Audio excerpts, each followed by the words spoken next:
தேவதூதர்களின் ஜீவனுக்கு ரகசியம் என்ன? இதெல்லாம் புரிஞ்சுக்கணும். அப்படின்னா நாம் உயிரோடு இருப்பது அதிக நிச்சயம், நாம் மரணத்தை வெல்ல போகிறது அதிகமான நிச்சயம். தேவதூதன் அவனுக்கு பிரதியுத்தரமாக, நான் தேவ சன்னிதானத்தில் நிற்கிற கேப்ரியல். தூதர்களுடைய ஜீவனுக்கு ரகசியம் என்ன நினைக்கிறீங்க?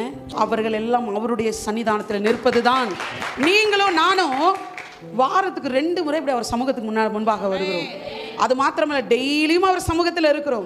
எப்படிங்க என் காரியம் செத்து போயிடும், நான் எப்படிங்க செத்து போவேன், எல்லாத்தையுமே உயிரோடு இருக்க செய்யுமாங்க அந்த சமூகம். பாருங்க, தேவதூதர்கள் இன்றைக்கும் மரணத்தை காணாமல் இருக்கிறாங்க. ஆரோனின் கோல் துளிர்த்தது.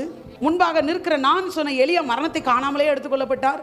நம்ம ஏனோக்கு அவர் சமூகத்திலே வாழ்ந்து மரணத்தையே ருசி பார்க்காம அவர் காணப்படாமல், இன்னைக்கு நம்முடைய கர்த்தராக இயேசு கிறிஸ்து பிதாவின் வலது அவர் சமூகத்தில் என்றென்றும் உயிரோடு இருக்கிறவராக இருக்கிறார். அப்படிப்பட்ட சன்னிதானத்திலே கர்த்தராக இயேசு கிறிஸ்து உங்களையும் என்னையும் இலவசமாய் கிருபாசன தண்டையில கொண்டு வந்து சேர்த்து இருக்கிறார்.